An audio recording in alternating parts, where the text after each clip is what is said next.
Hi, ഞാൻ doctor Juhi Das, Q&B health കെയറിലെ homeopathic ഫിസിഷ്യനാണ്. ഇന്ന് ദിനം പ്രതി വൃക്ക രോഗികളുടെ എണ്ണം വർദ്ധിച്ചു വരികയാണ്. നമ്മുടെ ശരീരത്തിലെ ഏറ്റവും പ്രധാനപ്പെട്ട ഒരു അവയവമാണ് വൃക്ക എന്ന് പറയുന്നത്.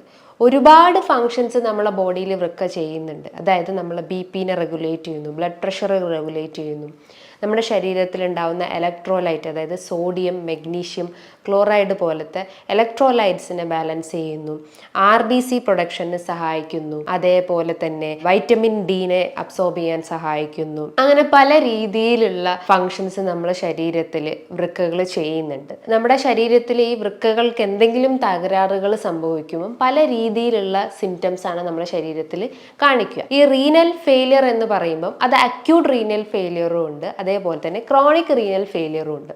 അക്യൂട്ട് റീനൽ ഫെയിലിയർ എന്ന് പറയുമ്പം ഒരു ചുരുങ്ങിയ കാലയളവ്, ഏകദേശം ഒരു 3 month ഡ്യൂറേഷനിൽ വരുന്നതിനെയാണ് അക്യൂട്ട് റീനൽ ഫെയിലിയർ എന്ന് പറയുന്നത്. ക്രോണിക് റീനൽ ഫെയിലിയർ എന്ന് പറയുമ്പം അത് മോർ ദാൻ ഒരു 6 months ശേഷമായിട്ടുള്ളതുണ്ടെങ്കിൽ അതിനെ ക്രോണിക് റീനൽ ഫെയിലിയർ എന്ന് പറയുന്നു.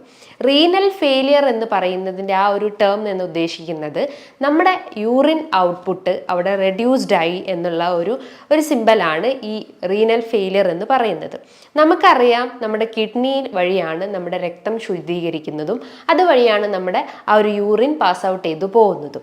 ഡെയിലി ഒരു യൂറിൻ ഔട്ട്പുട്ട് എന്ന് പറയുമ്പോൾ ഒരു 1.5 ലിറ്റർ ആണ് യൂറിൻ ഔട്ട്പുട്ട് പറയുന്നത്. അപ്പോൾ ഈ യൂറിൻ, അതായത് ഈ ഒരു രക്തത്തെ ഫിൽട്ടർ ചെയ്യാനും യൂറിനായിട്ട് പുറന്തള്ളപ്പെടാനും സഹായിക്കുന്ന ഏറ്റവും വലിയൊരു അവയവമാണ് കിഡ്നി എന്ന് പറയുന്നത്. ഈ കിഡ്നിക്ക് എന്തെങ്കിലും ഒരു ഡാമേജ് സംഭവിക്കുമ്പോഴാണ് നമ്മുടെ യൂറിൻ ഔട്ട്പുട്ടിൽ ഉണ്ടാകുന്ന വേരിയേഷൻസ് കാണിക്കുന്നത്. ചില ആളുകൾക്ക് യൂറിൻ അവിടെ ഭയങ്കര കോൺസെൻട്രേറ്റഡ് ആയി പോകുന്നു, അല്ലെങ്കിൽ ഭയങ്കര ഒരു യെല്ലോയിഷ് ഡിസ്കളറേഷൻസ് കാണിക്കുന്നു. ചിലർക്ക് യൂറിനേറ്റ് ചെയ്യുമ്പോൾ ഭയങ്കര വേദന അനുഭവപ്പെടുന്നു, ഒരു ബേണിങ് സെൻസേഷൻ ഉണ്ടാവുന്നു, അതോടൊപ്പം തന്നെ ഒരു നടുവേദനേൻ്റെ പ്രശ്നങ്ങൾ ഉണ്ടാവുന്നു. അങ്ങനെ പല രീതിയിലായിട്ട് ഈ ഒരു യൂറിനറി സിംറ്റംസ് ഓരോ ആളുകളിലും അത് പ്രസൻറ്റ് ചെയ്യുന്നു. അപ്പോൾ അത് അക്യൂട്ട് റീനൽ ഫെയിലിയർ ആയാലും ക്രോണിക് റീനൽ ഫെയിലിയർ ആയാലും സിംറ്റംസ് ഓൾമോസ്റ്റ് സിമിലർ ആണെന്ന് നമുക്ക് പറയാം.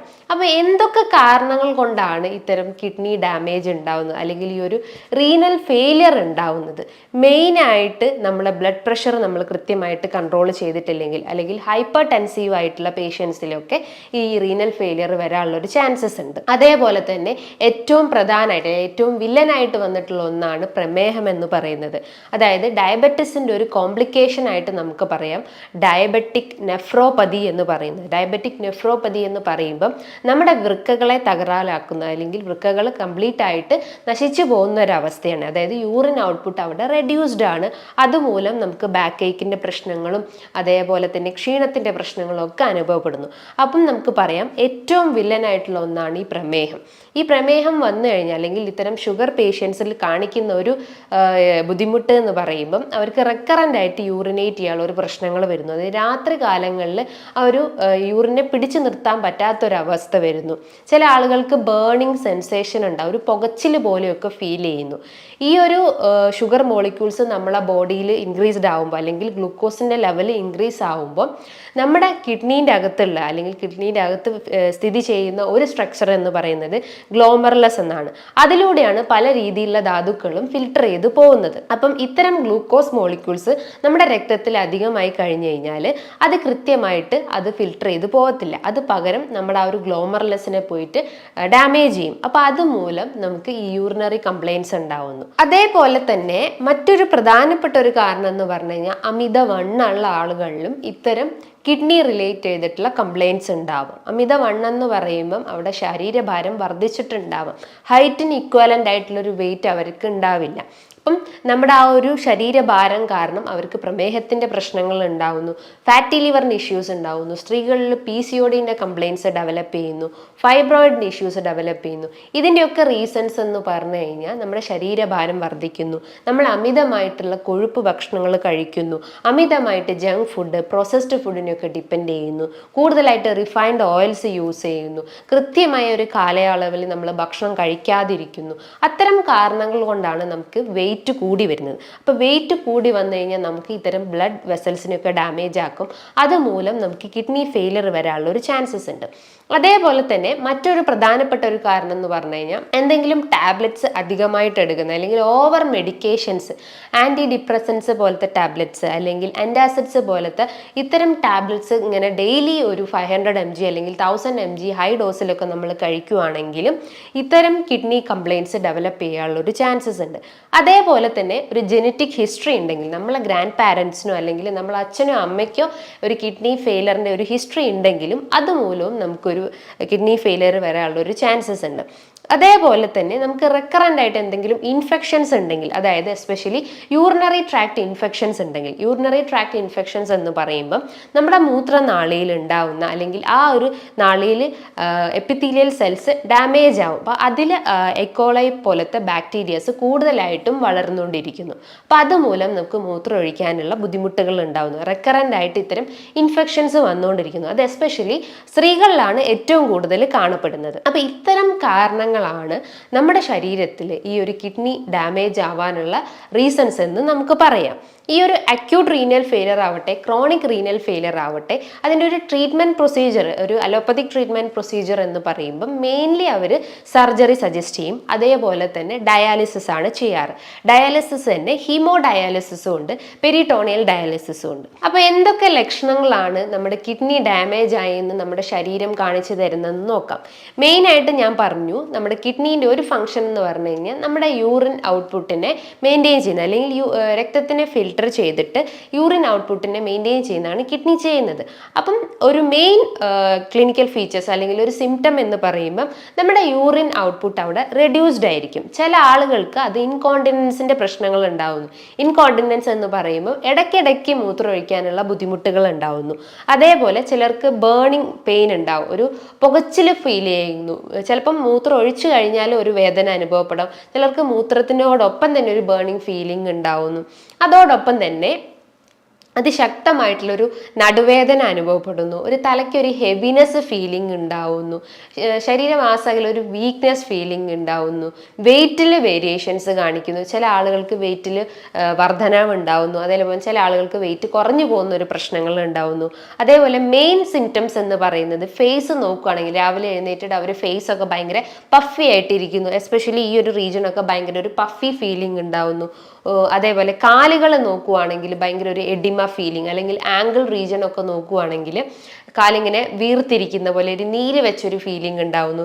ജസ്റ്റ് ഒന്ന് പ്രസ് ചെയ്ത് നോക്കിക്കഴിഞ്ഞാൽ അവിടെ ഇങ്ങനെ ഒരു കുഴി പോലെ അനുഭവപ്പെടുന്നു. അതിനെ പിറ്റിക് എഡിമ എന്ന് പറയുന്നു. അങ്ങനെ പല രീതിയിലുള്ള സിംറ്റംസ് ആണ് ഇത്തരം കിഡ്നി പേഷ്യൻസ് വന്ന് പറയാറ്. അപ്പം മെയിനായിട്ട് ഒരു കിഡ്നി കംപ്ലയിൻസ് ഉള്ള ആളുകൾ ചെയ്യേണ്ട ഒരു ടെസ്റ്റ് എന്ന് പറയുമ്പോൾ റീനൽ ഫങ്ഷൻ ടെസ്റ്റ് ആണ്. അതിൻ്റെ അകത്ത് യൂറിയയുടെ അളവ് നമുക്ക് മനസ്സിലാക്കാൻ പറ്റും, യൂറിക് ആസിഡിൻ്റെ അളവ് മനസ്സിലാക്കാൻ പറ്റും, അതോടൊപ്പം തന്നെ ക്രിയാറ്റിൻ്റെ അളവും നമുക്ക് മനസ്സിലാക്കാൻ പറ്റുന്നതാണ്. ഒരു നോർമൽ വാല്യൂ അല്ലെങ്കിൽ ക്രിയാറ്റിൻ്റെ ഒരു നോർമൽ വാല്യൂ എന്ന് പറയുമ്പോൾ ഒരു 0.4 മുതൽ ഒരു 1.2 വരെയാണ് ഇതിൻ്റെ ഒരു നോർമൽ റേഞ്ച് വരുന്നത്. ഇന്ന് ഏറ്റവും കൂടുതൽ ക്രിയാറ്റിൻ രോഗികൾ വർദ്ധിച്ചു വരികയാണ്. അതിൻ്റെയൊക്കെ റീസൺസ് എന്ന് പറയുമ്പോൾ അവർ പ്രമേഹം കൺട്രോൾഡ് ആയിരിക്കില്ല, അതേപോലെ തന്നെ ഹൈപ്പർ ടെൻസീവ് പേഷ്യൻസും ആയിരിക്കും. അപ്പം ക്രിയാറ്റിനൊക്കെ കൺട്രോൾ ചെയ്യാനും അതേപോലെ തന്നെ യൂറിക് ആസിഡ് കൺട്രോൾ ചെയ്യാനും യൂറിയൊക്കെ ഒന്ന് കൺട്രോൾ ചെയ്യാൻ നമ്മൾ മെയിനായിട്ട് നമ്മൾ ഭക്ഷണ രീതികൾ തന്നെ മെയിനായിട്ട് ശ്രദ്ധിച്ചാൽ മതി. അതേപോലെ തന്നെ റീനൽ ഫെയിലിയർ പോലെ മറ്റൊരു മെയിൻ അസുഖമാണ് കിഡ്നീനെ ബാധിക്കുന്നത്, കിഡ്നി സ്റ്റോൺ അല്ലെങ്കിൽ റീനൽ കാൽക്കുലൈ എന്ന് പറയുന്നത്. ഇത് നമ്മുടെ പ്രസവ വേദനയേക്കാൾ അധികമായിട്ടുള്ള ഒരു വേദനയാണ്, അല്ലെങ്കിൽ പ്രസവ വേദന കഴിഞ്ഞു കഴിഞ്ഞാൽ ഏറ്റവും കൂടുതൽ വേദന അനുഭവിക്കുന്ന ഒരു അസുഖമാണ് കിഡ്നി സ്റ്റോൺ എന്ന് പറയുന്നത്. മെയിൻലി കാൽഷ്യം ഓക്സലേറ്റ് പോലത്തെ സ്റ്റോൺസ് ആണ് കിഡ്നീൻ്റെ അകത്ത് ഡെപ്പോസിറ്റ് ചെയ്യുന്നത്. അതേപോലെ യൂറിക് ആസിഡ് സ്റ്റോൺസും കിഡ്നീൻ്റെ അകത്ത് അല്ലെങ്കിൽ കിഡ്നീൻ്റെ ഒരു കോർട്ടസിൻ്റെ അകത്ത് ഡെപ്പോസിറ്റ് ചെയ്യാനുള്ള ഒരു ചാൻസസ് ഉണ്ട്. അതിൻ്റെയൊക്കെ റീസൺ അല്ലെങ്കിൽ ഇത്തരം സ്റ്റോൺ ഫോം ചെയ്യാനുള്ള കാരണങ്ങൾ എന്ന് പറയുമ്പം മെയിനായിട്ട് അവരുടെ ഭക്ഷണത്തിൽ ഉണ്ടാകുന്ന പ്രോട്ടീൻ ഇൻടേക്ക് ആണ്, അല്ലെങ്കിൽ അവരുടെ ബോഡിയിൽ കൂടുതലായിട്ടും പ്രോട്ടീൻ്റെ ആ ഒരു കണ്ടന്റ് വർദ്ധിച്ചു വരുന്നു, അല്ലെങ്കിൽ പ്രോട്ടീൻ മെറ്റബോളിസം അധികമാവുമ്പോഴാണ് ഇത്തരം സ്റ്റോൺ ഫോർമേഷൻ നമ്മളെ ബോഡിയിൽ ഉണ്ടാവുന്നത്. ഇത് ഏറ്റവും കൂടുതൽ പെയിൻഫുൾ ആയിട്ടുള്ള ഒരു കണ്ടീഷനാണ്. ചില ആളുകൾക്ക് നടുവേദന അനുഭവപ്പെടും. ആ വേദന ഇങ്ങനെ കാലുകളിലേക്കൊക്കെ ഇറങ്ങി, അതായത് റേഡിയേറ്റ് ചെയ്തിട്ട് വേദന ഇങ്ങനെ കാലിലേക്ക് ഇറങ്ങി വരാനുള്ള ഒരു ചാൻസസ് ഉണ്ട്. അപ്പം നമുക്ക് മനസ്സിലാക്കാം നമ്മുടെ കിഡ്നിയിൽ എന്തോ ഒരു ഡിസ്ട്രക്ഷൻ അല്ലെങ്കിൽ ഒരു ഡിസ്റ്റർബൻസ് സംഭവിച്ചിട്ടുണ്ടെന്ന്. നമ്മുടെ മൂത്രം ഭയങ്കരമായിട്ട് ഒരു ഡിസ്കളറേഷൻസ് ഉണ്ടാവുന്നു, എസ്പെഷ്യലി ഒരു ബ്രിക്ക് റെഡ് കളർ ഫീൽ ചെയ്യുകയാണെങ്കിൽ നമുക്കറിയാം നമ്മുടെ കിഡ്നി ഡാമേജ്ഡ് ആയിട്ടുണ്ടെന്ന്. അതായത് ഒന്നെങ്കിൽ കിഡ്നി സ്റ്റോൺ ഇഷ്യൂസ് ഉണ്ടാവാം, അല്ലെങ്കിൽ റീനൽ ഫെയിലർ പ്രശ്നങ്ങൾ, അല്ലെങ്കിൽ നെഫ്രൈറ്റിസ്, നെഫ്രോട്ടിക് പോലത്തെ പല രീതിയിലുള്ള കണ്ടീഷൻസ് നമ്മളെ കിഡ്നിയെ എഫക്ട് ചെയ്തിട്ടുണ്ടെന്ന് മനസ്സിലാക്കാം. ഹെമറ്റൂറി അല്ലെങ്കിൽ ഒരു ബ്ലഡി യൂറിൻ ആണെങ്കിൽ നമുക്ക് മനസ്സിലാക്കാം നമ്മുടെ കിഡ്നീൻ്റെ അകത്ത് സ്റ്റോൺ ഫോർമേഷൻ സംഭവിച്ചിട്ടുണ്ടെന്ന്.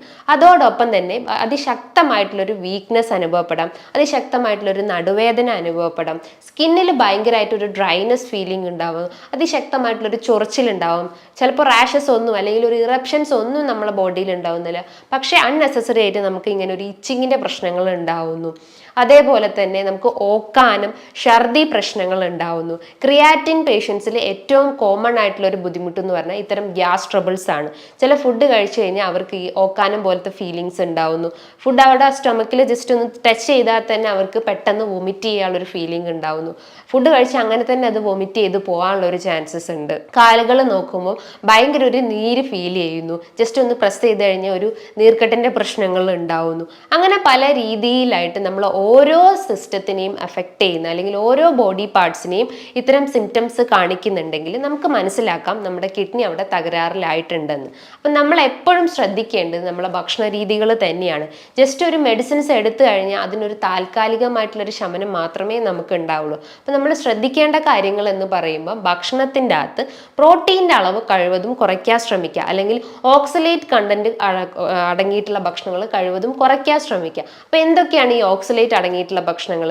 ചോക്ലേറ്റ്സ്, നട്ട്സ്, അതേപോലെ തന്നെ ബദാം, അതിൻ്റെ അകത്തൊക്കെയാണ് കൂടുതലായിട്ടും ഓക്സലേറ്റ് കണ്ടന്റ് ഉള്ളത്. അപ്പോൾ അത്തരം ഫുഡ് ഐറ്റംസ് നമ്മൾ കഴിവതും കട്ട് ചെയ്യാൻ ശ്രമിക്കുക. ഇനിയിപ്പോൾ കിഡ്നി സ്റ്റോൺ സിവിയർ ആയിട്ടുള്ള ഒരു സ്റ്റേജ് അല്ലെങ്കിൽ ഒരു 4 mm കൂടുതലായിട്ട് സ്റ്റോണിൻ്റെ സൈസ് ഉണ്ടെങ്കിൽ നിങ്ങളൊരു ഡോക്ടർ നിർദ്ദേശപ്രകാരം മെഡിസിൻസ് എടുക്കേണ്ടതാണ്. ഒരു 2 mm അല്ലെങ്കിൽ 3 mm ഒക്കെ ആണെങ്കിൽ നമ്മൾ ആ ഒരു ഭക്ഷണ രീതിയിലൂടെ തന്നെ അല്ലെങ്കിൽ നമ്മൾ ആ ഒരു വാട്ടർ ഇൻടേക്ക് മെയിൻറ്റെയിൻ ചെയ്താൽ തന്നെ അത് യൂറിനിലൂടെ അത് പാസ് ഔട്ട് ചെയ്ത് പോകും. അപ്പോൾ എത്ര ഗ്ലാസ് വെള്ളം കുടിക്കണമെന്ന് പല ആളുകളും ചോദിക്കാറുണ്ട്. ഒരു 10 to 12 ഗ്ലാസ് വെള്ളം നിങ്ങൾക്ക് കുടിക്കാൻ പറ്റുന്നതാണ്. അതുകൊണ്ട് ആ ബോഡിയിൽ ഉണ്ടാകുന്ന ഇലക്ട്രോലൈറ്റ് ഇംബാലൻസും അതേപോലെ സ്റ്റോണിൻ്റെ പ്രശ്നങ്ങളൊക്കെ ഉണ്ടെങ്കിൽ അതിനെ കുറയ്ക്കാൻ പറ്റുന്നതാണ് നമ്മളെ ബോഡിയിൽ ഈ ഒരു വാട്ടർ ലെവൽ ഉണ്ടെങ്കിൽ. നമുക്കറിയാം ഈ പ്രോട്ടീൻ മെറ്റബോളിസത്തിൻ്റെ ഒരു ബൈ പ്രൊഡക്റ്റ് ആണ് യൂറിയ, അതേപോലെ തന്നെ ക്രിയാറ്റിനിൻ എല്ലാം. അപ്പം നമ്മൾ എപ്പോഴും ശ്രദ്ധിക്കേണ്ടത് നമ്മൾ കൂടുതലായിട്ടും പ്രോട്ടീൻ കണ്ടന്റ് എടുക്കുന്നുണ്ടെങ്കിൽ അത് കഴിവതും റെഡ്യൂസ് ചെയ്യാൻ ശ്രമിക്കുക. കാരണം യൂറിക് ആസിഡ് ഒക്കെ ഒരു പ്രോട്ടീൻ്റെ ഒരു ബൈ പ്രൊഡക്റ്റ് ആണെന്ന് ഞാൻ പറഞ്ഞു. അപ്പോൾ യൂറിക് ആസിഡ് നമ്മുടെ ശരീരത്തിൽ അധികമായി കഴിഞ്ഞാൽ അത് ജോയിൻസിലൊക്കെ പോയി ഡിപ്പോസിറ്റ് ചെയ്യും. അതായത് മോണോസോഡിയം ക്രിസ്റ്റൽസിൻ്റെ രൂപത്തിലായിട്ട് നമ്മളെ ജോയിൻറ്റ് സ്പേസിലൊക്കെ പോയി അത് ഡിപ്പോസിറ്റ് ചെയ്യും. അപ്പോൾ അതുമൂലം നമ്മുടെ കൈകാലുകളൊക്കെ വീർത്ത് വരും. എസ്പെഷ്യലി തള്ളവിരലൊക്കെ ഭയങ്കരമായിട്ട് സ്വെല്ലിങ് ഉണ്ടാവുന്നു, നീർക്കെട്ടിൻ്റെ പ്രശ്നങ്ങൾ ഉണ്ടാവുന്നു, ഭയങ്കര ഒരു വേദന അനുഭവപ്പെടുന്നു. ജസ്റ്റ് ഒന്ന് പ്രസ് ചെയ്ത് കഴിഞ്ഞാൽ അവർക്കൊരു വേദന അനുഭവപ്പെടാറുണ്ട്. അപ്പോൾ അതിൻ്റെയൊക്കെ ഒരു കാരണം എന്ന് പറഞ്ഞു കഴിഞ്ഞാൽ നമ്മൾ കഴിക്കുന്ന പ്രോട്ടീൻ അടങ്ങിയിട്ടുള്ള ഭക്ഷണങ്ങൾ എസ്പെഷ്യലി ആനിമൽ പ്രോട്ടീൻസ് ആണ്. ആനിമൽ പ്രോട്ടീൻസ് എന്ന് പറയുമ്പോൾ റെഡ് മീറ്റ്, ചുവന്ന മാംസം, അതായത് പോർക്ക്, ബീഫ്, മട്ടൻ പോലത്തെ ഇത്തരം ചുവന്ന മാംസങ്ങളിലാണ് ഇത്തരം പ്രോട്ടീൻസ് അളവ് കൂടുതലായിട്ടുള്ളത്. നിങ്ങൾക്ക് പ്രോട്ടീൻസ് എടുക്കാം, ഒരു ലീൻ പ്രോട്ടീൻസ് നിനക്ക് എടുക്കാൻ പറ്റുന്നതാണ്. അതായത് ചിക്കൻ അത് നിങ്ങൾക്ക് എടുക്കാൻ പറ്റുന്നതാണ്. അതേപോലെ തന്നെ ഫിഷ് ഐറ്റംസ് അതിൻ്റെ അകത്തൊക്കെ ലീൻ പ്രോട്ടീൻസ് ആണുള്ളത്. അപ്പോൾ അത്തരം ലീൻ പ്രോട്ടീൻസ് നിങ്ങളുടെ ഡയറ്റിൽ ഉൾപ്പെടുത്തുന്നതുകൊണ്ട് കുഴപ്പമൊന്നുമില്ല. അതേപോലെ നിങ്ങൾ ഒഴിവാക്കേണ്ട ഒരു ഭക്ഷണങ്ങൾ എന്ന് പറയുമ്പോൾ അല്ലെങ്കിൽ ശ്രദ്ധിക്കേണ്ട ഒരു കാര്യം എന്ന് പറയുമ്പം സാൾട്ടിൻ്റെ ഇൻടേക്ക് കഴിവതും കുറയ്ക്കാൻ ശ്രമിക്കുക.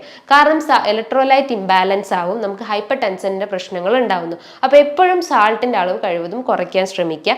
മിതമായ രീതിയിലൊരു എക്സസൈസ് മെയിൻറ്റെയിൻ ചെയ്യാൻ ശ്രമിക്കുക. അതേപോലെ തന്നെ ആൽക്കഹോളിക് അഡിക്ഷൻസോ അല്ലെങ്കിൽ സ്മോക്കിംഗ് അഡിക്ഷൻസോ ഒക്കെ ഉണ്ടെങ്കിൽ അത് കഴിവതും കുറയ്ക്കാൻ ശ്രമിക്കുക. അതുമൂലം നമ്മളെ വെസൽസ് എല്ലാം ഡാമേജ് അല്ലെങ്കിൽ ബ്ലഡ് വെസൽസ് എല്ലാം ചുരുങ്ങി പോകുന്ന ഒരു അവസ്ഥ ഉണ്ടാകുന്നു. അപ്പോൾ കൃത്യമായ അളവിൽ നമ്മുടെ ശരീരത്തിലൂടെ രക്തം പമ്പ് ചെയ്യാത്ത പറ്റാത്തൊരു അവസ്ഥ വരുന്നു. അപ്പോൾ അതുമൂലം നമുക്ക് കിഡ്നി ഫെയിലിയർ പ്രശ്നങ്ങൾ ഉണ്ടാവുന്നു, അല്ലെങ്കിൽ നമ്മുടെ ആ ഒരു രക്തം കൃത്യമായിട്ട് ഫിൽട്ടർ ചെയ്യാത്തൊരു പ്രശ്നങ്ങൾ ഉണ്ടാവുന്നു. അപ്പോൾ അതുമൂലം നമുക്ക് യൂറിനറി കംപ്ലയിൻറ്റ്സ് ഡെവലപ്പ് ചെയ്യാനുള്ള ഒരു ചാൻസസ് ഉണ്ട്. നമ്മുടെ കിഡ്നി കൃത്യമായി പ്രവർത്തിക്കാനും അതേപോലെ തന്നെ മറ്റ് അവയവങ്ങൾക്കൊന്നും ഒരു ഡാമേജ് ഉണ്ടാവാതിരിക്കാനും വേണ്ടിയിട്ട് നമ്മൾ ഈ പറഞ്ഞിട്ടുള്ള കാര്യങ്ങളൊക്കെ ഒന്ന് ശ്രദ്ധിച്ചു കഴിഞ്ഞാൽ, നമുക്കറിയാം prevention is better than cure എന്ന് നമുക്കറിയാം. അപ്പോൾ നമ്മൾ ഈ പറഞ്ഞിട്ടുള്ള കാര്യങ്ങളൊന്ന് ശ്രദ്ധിച്ചു കഴിഞ്ഞു കഴിഞ്ഞാൽ നമുക്ക് ഇത്തരം ഹെവി കംപ്ലയിൻറ്റ്സ് അല്ലെങ്കിൽ ഇത്തരം ക്രോണിക് ആയിട്ടുള്ള കംപ്ലയിൻറ്റ്സിന് നമുക്ക് മെഡിസിൻസിലൂടെ തന്നെ അതോടൊപ്പം തന്നെ ഇത്തരം ഡയറ്റിലൂടെയും എക്സസൈസിലൂടെയും നമുക്ക് കുറയ്ക്കാൻ പറ്റുന്നതാണ്. നമ്മൾ കൂടുതലായിട്ട് പാനിക് ആവാതെ, അല്ലെങ്കിൽ ക്രിയാറ്റിൻ ഹൈ ആയിട്ടുണ്ടെങ്കിൽ നമ്മൾ കൂടുതലായിട്ട് പാനിക് ആവാതെ നമ്മളൊരു മിതമായ രീതിയിൽ നമ്മളൊരു മൈൻഡിനെ റിലാക്സ് ചെയ്യുന്ന രീതിയിലുള്ള കാര്യങ്ങളൊക്കെ ഒന്ന് ചെയ്തിട്ട് നമ്മളൊരു ഡയറ്റും അതേപോലെ തന്നെ എക്സസൈസും ഫോളോ ചെയ്ത് കഴിഞ്ഞാൽ ഇത്തരം സിംറ്റംസിനെയൊക്കെ നമുക്ക് കുറയ്ക്കാൻ പറ്റുന്നതാണ്. ഇനി ഇതുമായി ബന്ധപ്പെട്ട് നിങ്ങൾക്ക് എന്തെങ്കിലും ഡൗട്ടുകൾ ഉണ്ടെങ്കിൽ താഴെ കാണുന്ന നമ്പറിൽ കോൺടാക്റ്റ് ചെയ്യാവുന്നതാണ്. നല്ലൊരു ഹെൽത്ത് ടോപ്പിക്കുമായി വീണ്ടും കാണാം. താങ്ക്